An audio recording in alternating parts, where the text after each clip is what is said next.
تو جناب حسین کو اپنا بیٹا بھول گیا. ارے زینب جب تک حسین زندہ ہے تمہیں خیمے سے نکلنے کی ضرورت نہیں ہے. ماتم حسین. الوداع الوداع الوداع الوداع الوداع الوداع الوداع الوداع الوداع الوداع اے دلبران جعفر سیار. الوداع الوداع الوداع الوداع اے دلبران جعفر سیار.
سے کہتی تھی بار بار بنت علی بچوں سے کہتی تھی بار بار رن کو ستارے آل محمد یہ ماندار اے دلبران جعفر تیار. الوداع الوداع الوداع الوداع اے دلبران جعفر تیار.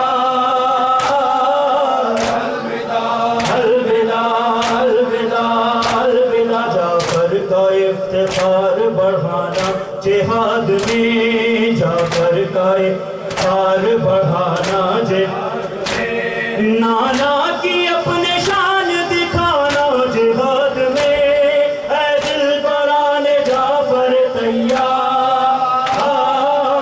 الوداع الوداع الوداع الوداع اے دلبران جعفر تیار.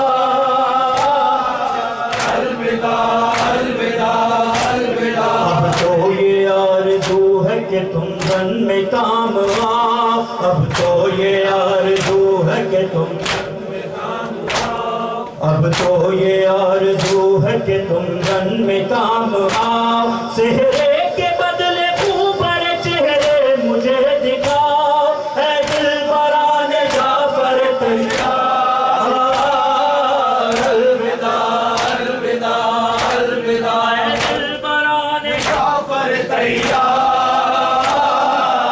الوداع الوداع الوداع یا حسین یا حسین حسین یا حسین حسین یا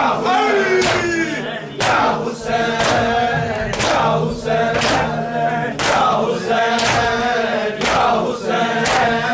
یا حسین یا حسین یا حسین یا حسین یا